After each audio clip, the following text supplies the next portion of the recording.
ஆ, வேலூர் மாவட்டத்துல வள்ளிமலை அப்படின்னு ஒரு ஊரு. வள்ளி பிறந்த ஊர் அப்படின்றதுனாலயும், முருகர் வள்ளியை காதலிச்சு கரம் பிடிச்ச ஊர் அப்படின்றதுனாலயும், இந்த ஊருக்கு வள்ளிமலை அப்படின்ற பேர் ஏற்பட்டது. மலை மேல இருக்கிற இங்க இருக்கிற கோயிலுக்கு போறதுக்கு பாத்தீங்கன்னா 450 படிக்கட்டு இருக்கு. அதுக்கு முன்னாடி நம்ம கோயிலுக்குள்ள என்டர் ஆகிறதுக்கு முன்னாடியே மிகப்பெரிய தேர் ஒண்ணு இருக்கு. ஒவ்வொரு வருஷமும் மாசி மாசத்துல இந்த தேர் திருவிழா 4 நாட்கள் நடக்கும். வள்ளிக்கும் முருகனுக்கும் அப்ப திருமணம் நடக்கும். அதுல வள்ளியோட பரம்பரையினர் வள்ளியம்மைக்கு சீதனம் கொண்டு வருவாங்க. இன்னைக்கும் இது நடந்துட்டு தான் இருக்கு. அதுக்கப்புறம் தேரை தாண்டி வரும்பொழுது ஒரு விநாயகர் கோயில் இருக்கு.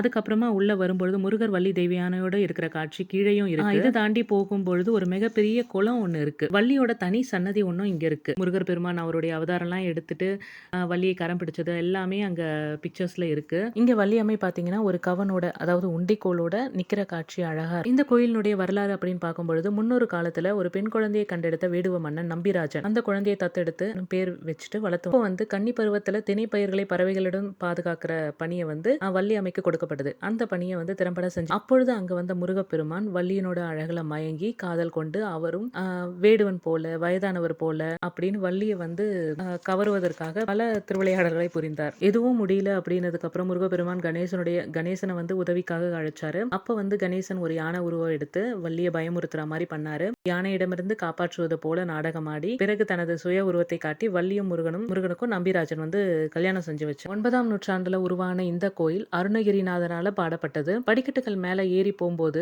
ஒரே கல்லிலால் ஆன முருகருடைய சன்னதியை நம்ம பார்க்க முடியும். இங்க வள்ளி தேவயானையோட முருகர் காட்சி கொடுக்குறாங்க. அதுக்கு மேல நம்ம போகும்போது, அதாவது ஒரு கொஞ்சம் கடினமான பாதையா தான் இருக்கு. நடக்கிறதுக்கு கொஞ்சம் சிரமமா இருக்கு. குழந்தைங்கலாம் ட்ரெக்கிங் போறதுக்கு இது ஒரு நல்ல பிளேஸா இருக்கு. மேலே நம்ம இப்போ எங்கே போகிறோம் அப்படின்னா திருப்புகழ் ஆசிரமம்னு ஒன்று இருக்குது. இந்த இடத்துக்கு பக்கத்திலேயே பொங்கியம்மன் சன்னதி, அப்புறம் வள்ளி மஞ்சள் அரைத்து குளித்த இடம், ரெட்டை பிள்ளையார், மேலே பார்த்திங்கன்னா ஒரு சிவலிங்கம் ஒன்று, சூரியன் படாத சுனை, அந்த மாதிரி நிறைய பிளேசஸ்லாம் நம்ம பார்க்க முடியும்.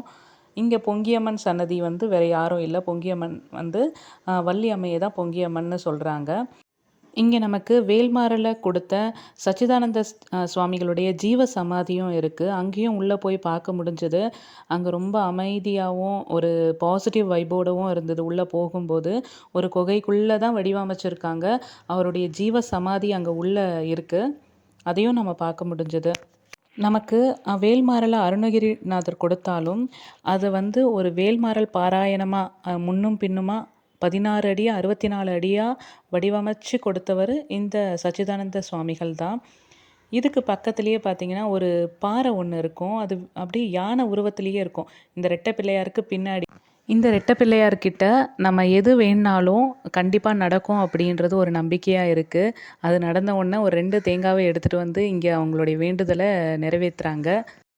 இந்த கோயிலை பற்றி எனக்கு தெரிஞ்சதை உங்கள் கூட ஷேர் பண்ணதில் எனக்கு ரொம்பவே மகிழ்ச்சி. தேங்க்யூ. பாய். அடுத்த வீடியோவில் பார்க்கலாம்.